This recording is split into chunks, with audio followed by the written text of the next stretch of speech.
I use 3 social media apps. I use Instagram, Snapchat, and Visco.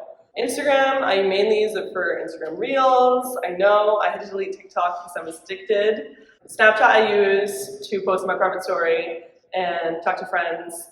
And then Visco I use every once in a while when I delete Instagram because sometimes I'll just leave my account for a few months and I still want to post pictures. I think, Instagram started coming out around the time that I was allowed to start having social media.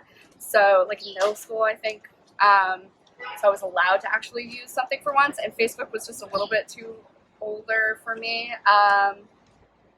Yeah, it's just a lot easier to use. I indulge a lot on TikTok. TikTok consumes hours of my day. Even if it's just for work, I find myself still getting lost just scrolling. Twitter is a close second. I actually just deactivated my Instagram because I felt like there was no use of that for me. I see everything else I need from Twitter and TikTok. Reddit is my favorite, and I have slowly stopped using everything else. Reddit seems to be the one true thing where you can get unbiased opinions, and then everybody else's opinion will filter in the comments. Okay, daily average 6 hours, 42 minutes. That's just for this week, and the week is only halfway done. Last week was 8 hours. I could blame it on my job, but it's pretty much just because I am on my phone all day anyway. I actually got my notification yesterday. It was 3 hours a day. And on some days it was like 2 hours, some days it was like 4 hours. Yeah, I look at mine like every week, 'cause I get the notification. And I do work remotely, so I try to factor that. But with everything included, my phone would tell me, and my laptop would tell me it would average around 12, 13 hours a day. And I just checked mine for like this morning and it went down to 10. And that's including working remotely, which is, I'm supposed to be working 8 hours, but I really work my 5 to 6. It has decreased since deactivating Instagram, but I think 10 hours in comparison to like 13 a day, the 3 extra hours matter in like doing other things like working on like my actual art or like going outside more. My screen time, oh man, it's been different about 2 hours every week. I pay attention to it. Wow. I've been working a lot, so it's only 3 hours. It's my daily average. 6 hours and 20 minutes. It could be worse, but it definitely is. It's not good. I know it's not good, I have 6 hours and 16 minutes. I hope I can use my phone less in the future. Not like I'm like chronically online or anything, but like, yeah, just like focus less on social media and more in person. Yeah, that's definitely the goal. Is to just like live in the moment more, just less on the phone. For my own business, most of what I do for it is online. It's how I've made the most connections in the community. For my media job, it's great because it's really difficult to get hold of a lot of people around here for their business. So it's just really easy to connect with people. People answer their Instagram DMs a lot better than Facebook messages or email, especially if they're like my age or a little bit older. But I'm also trying to be more intentional with the content that I produce. I want it to be meaningful and impactful if I already have a platform. So I don't intend on mindlessly scrolling, but if I'm already going to be on my phone, I want to connect with people in a way that's impactful to them. I guess when I was younger and using it, I think I paid attention a lot more to who was viewing me online.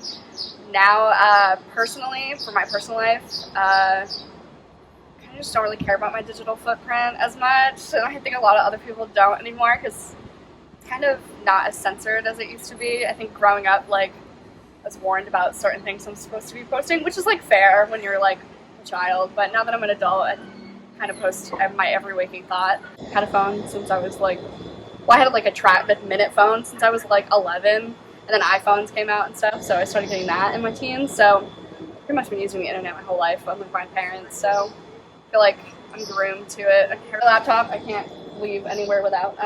Yeah, I don't know. It's kind of weird, but just kind of don't fight it anymore. I'm always on my phone. Yeah.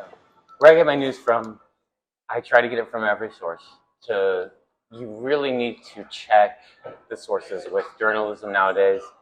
Fox News, I'll still allow the notifications to come in. I want to see what they're saying. I want to see what CNN says and how different their headline is in comparison.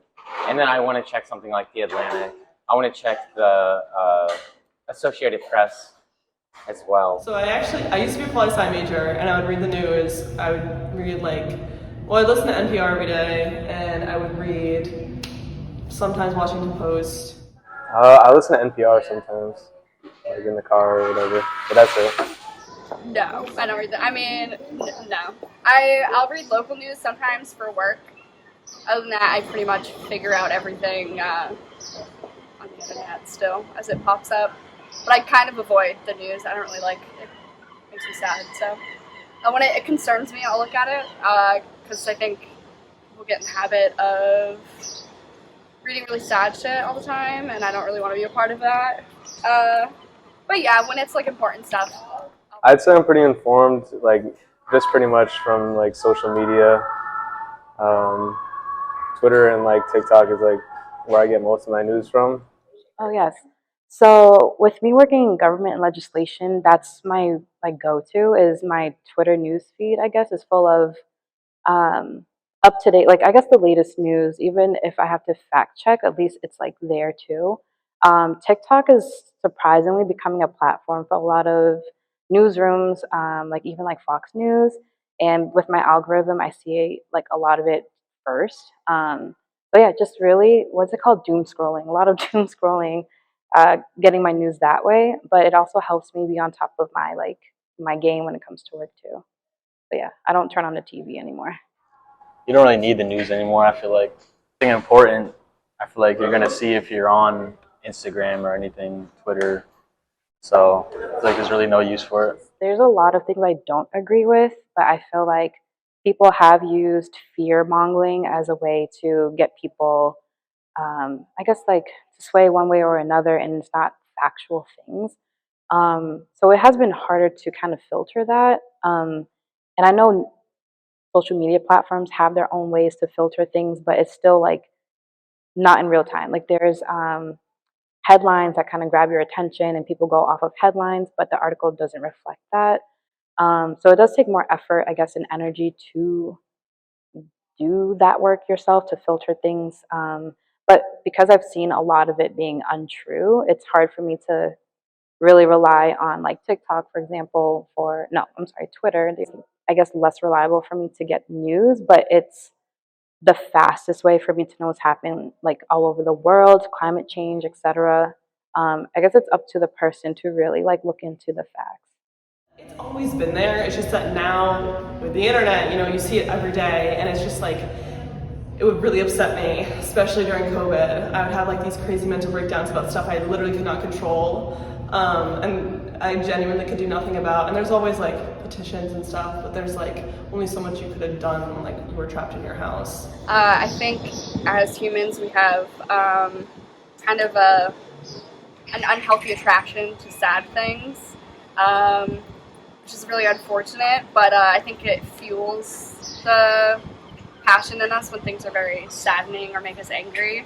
That's what we kind of focus on the most, which is important in a lot of ways because there's a lot of injustice in our world and we should be knowing about it. Oh my God, I literally have a bad habit of just buying books and it just sits there. But I've actually started reading recently. I kind of did, it's almost like the 75 hard challenge, but I kind of catered it to my birthday's in a month, so I kind of don't want to do the full 75 days. But for, every day I would read 10 pages. And it made me realize, like, in the summertime when I'm in high school, elementary school, middle school, I literally read to compete with my friends to see who would read the most books. Everybody should get back into reading. I'm trying to myself. This past year I have only had time to do reading for school, but this summer I'm in the middle of 2 different books, and it's actually really great. I found it really hard to read because I can't sit still for a long time.